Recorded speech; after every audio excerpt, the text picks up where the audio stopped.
I must admit, I'm a little lost right now.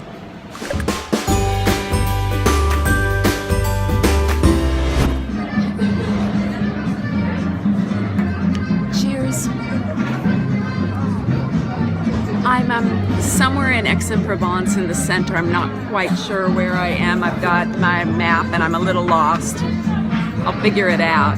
But it occurred to me while I've been here in France that I've been living a almost exact version of a perfect day. A perfect day is a little exercise that we actually did on the retreat. And what it does is you work out from start to finish what would be your most perfect day. And you describe everything from what kind of sheets would you be waking up in? What would your bedroom look like? What would you have for breakfast? What would you do during the day? And the rules are that you need to design your perfect day so that there are no limitations. No, money's not an object.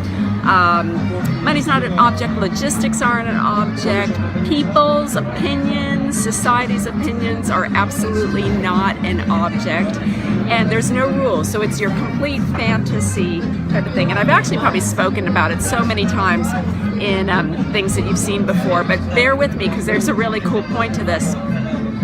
So what you do is you work through what your perfect day is, and then you figure out, you extract things from that fantasy day to your real day. Do you mind if I have another glass of wine? Because this is my perfect day, sitting in a French cafe drinking a glass of wine.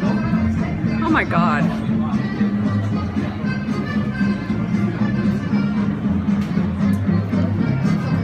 Yum.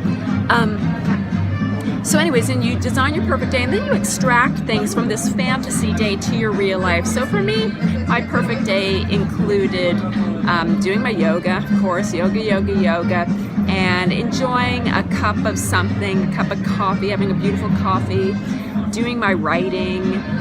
It was a simple, having a simple lunch, that kind of stuff. And there are things that I can bring over into my real life, no matter where I am. And I make sure that I do those things every single day. It helps me control the quality of my life. So literally every single day, I've got some aspect of my perfect day happening. I'm not waiting till things get perfect. I'm not waiting till I'm in a certain place. I'm not waiting till, certain circumstances happen for me to have this perfect day. I live it right now. But before I wrote my book, How to Find Your Purpose After 40, in that book, I describe the exercise that I did about living a perfect day. And in that book, I describe my perfect day, and it goes something like this. It's just off the top of my head.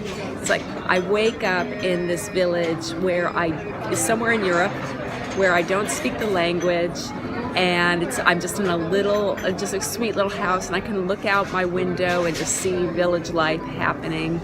I wake up and I do my yoga, and then I have a sweet little breakfast, just a little, shot of espresso, a little glass of espresso and a croissant and strawberries. And then I go and do some writing, and then I take a little wander, and then I have a quiet little lunch, and then I have, a glass of wine somewhere. No, I'm okay, thank you. I have a glass of wine somewhere, and a little dinner, and then more writing again, and then maybe a nap or something, and then it's to bed. And it occurred and so I've been living, my life, extracting those little things. Getting to the punchline here, I'm almost giving away, right? You can see what's coming.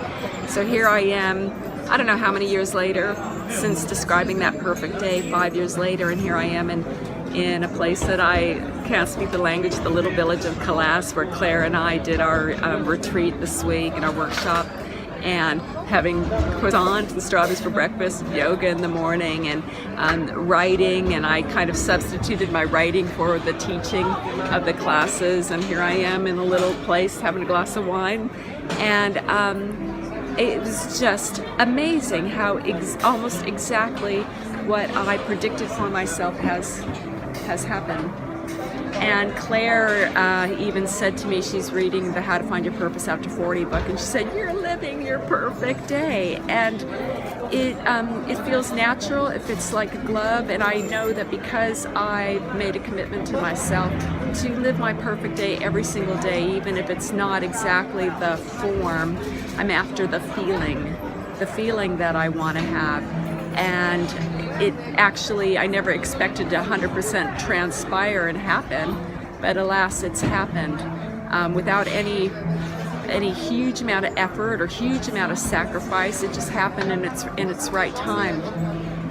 So this was an exercise that we did in the retreat, and I think that it is so important because it's really easy to ignore the perfect things, the things that you love every day, because sometimes we think the things that we love are like extravagant situations, or maybe we don't have time for them.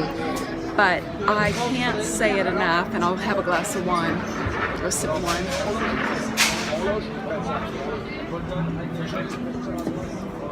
I just can't say enough that there's no time to waste, and if we don't find ways to bring our the things that we love so much into our day right now, we're just absolutely wasting time. So what I'd love to challenge you to do is to look at your day and look at your day and maybe sit down over a glass of wine and design your perfect day from start to finish. And then, no matter what you've chosen, no matter where in the world it is, pick a few things out of that day, that perfect day, that you can bring into your real life and start living it right away. Not waiting for any perfect situation or money or people or job or whatever to start living your perfect life. You have everything that you need right now to start living your perfect life, and you might be absolutely gobsmacked to find that the perfect day that you set down on paper actually happens, actually manifests, to get all hippie about it. And one thing I want to say that I've noticed when I do the perfect day exercise with women is that they never really choose outrageously extravagant things. There isn't like Learjets, there isn't servants and stylists, and well, sometimes there's a chef involved, a personal chef involved, but they're generally pretty down-to-earth things. There's really just asking for just kind of quality time, quality moments. And everything is really, really super achievable when you can kind of break it down and chunk it down and go for the feeling that you're after rather than the exact thing. So if you want to have, the most exquisite cup of coffee in Italy, maybe you just need to get some really fine Italian coffee and get yourself a nice cup and spend a nice, 10 minutes drinking your cup of coffee. There's all kinds of ways to bring your perfect life into your regular day. Okay, so that's my perfect day. I'm living my perfect day. I'm living proof that your perfect day can be had every single day, and expect for, when you write it all down, expect for it to happen in its right place and right time. All right, cheers, and hopefully I can find my way back to where I have to go. Thanks for watching, and I'll see you next time. Au revoir.